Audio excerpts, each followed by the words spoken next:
Gross versus Great West Life Assurance Company. Plaintiffs: Lyle Gross, E. Lyle Gross Professional Corporation, ELG Holdings Limited, Center for Rehabilitation and Exercise Limited. Defendants: Great West Life Assurance Company. Dr. Gross claims that he built the Toronto Centre based on Mr. Nickerson's promise that Great West will provide clients for them.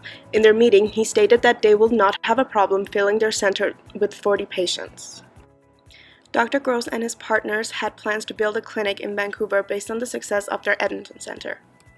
Mr. Nickerson made a promise to Dr. Gross that moving the location from Vancouver to Toronto is the best option. Mrs. Tudor and Ms. Macaulay have rejected this statement. Mr. Jones and Ms. Kathy Halbert were present for the meeting, but neither one of them was with Dr. Gross and Mr. Nickerson for the entire day to approve if Mr. Nickerson did make that promise.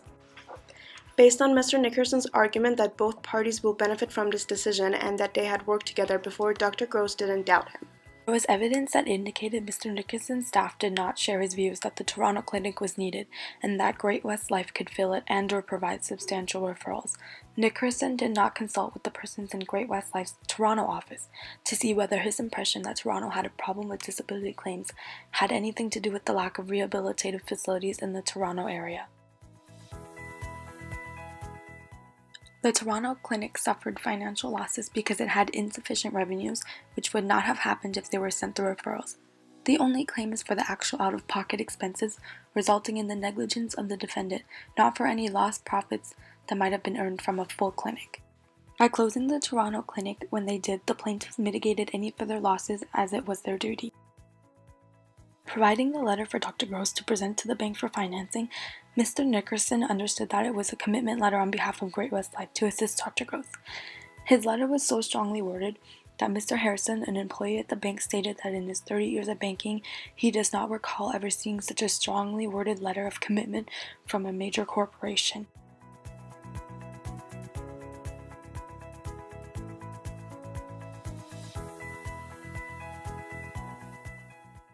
Great West Life expressed to Mr. Nickerson an interest in having the plaintiffs open the Ontario clinic because they were expending far too much money on disability claims in the Toronto area, and the clinic would presumably reduce the defendant's costs.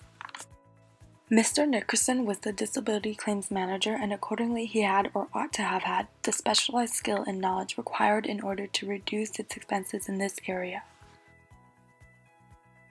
The advice was deliberately given at Great West Life's head office and was followed up later with business dealings and discussion through telephone. Dr. Gross had been seeking business from them through his association with Great West Life. It was implicit in his attendance at the head office that he was requesting Great West Life to send more patients to the Edmonton clinic. It was not unreasonable to expect him to respond positively to the suggestion of opening the Toronto clinic if referrals would be sent. It was clear that this was the purpose of Dr. Gross continuing to engage in contact with Great West Life. The 5 requirements that a plaintiff must meet in order to be successful in a claim arising out of negligent misrepresentation was satisfied. It was reasonable for Dr. Gross to rely on this misrepresentation because of their relationship. There was a duty between Great West Life and Dr. Gross because of their past professional relationship. Therefore, Dr. Gross trusted Mr. Nickerson. The enthusiasm the defendant showed for the opening of the Toronto clinic showed that Dr. Gross had reason to believe that the defendant would go through with his claims. Yes, they had a special relationship because they have worked together in the past.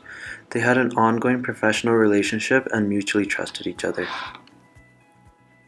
The statement was misleading as Mr. Nickerson would not have followed through with this offer had Dr. Gross not contacted them. When confronted, Nickerson had his associates send over 3 referrals that were not appropriate patients. Nickerson was also negligent by stating to Dr. Gross that there was a shortage of clinics in Toronto. However, both Ms. Tudor and Ms. Macaulay testified that there were sufficient clinics to deal with the files that the Toronto office had. The clinic failed and was closed because Dr. Gross did not have sufficient funds to continue operations due to no referrals being sent to this clinic.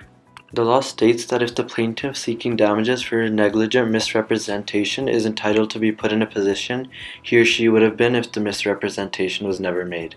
The Ontario clinics suffered financial losses because they lacked revenue.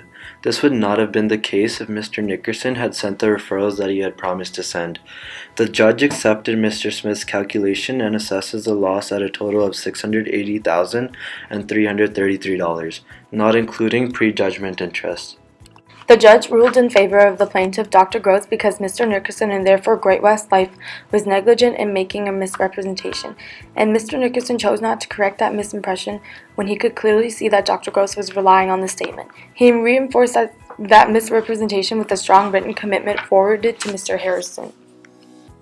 An ethical issue in this case is that Nickerson did not stop Dr. Gross even after having knowledge that Dr. Gross was relying on his word for referrals. A legal principle in this case is the professional negligence that Nickerson displayed. Another professional of the same training would not likely have made the same mistake of continuing to write a commitment letter after realizing that they were not going to support the new clinic. In the future, people should not be dependent on others with just spoken words, regardless if there is a special relationship or not. Rather, there should be a written contract. In this specific case, Dr. Gross should have done adequate research on his own, and Mr. Nickerson should have consulted with his team members. In the future, this case will become a legal precedent. Nickerson's reputation will be ruined as others will no longer be able to rely on his word.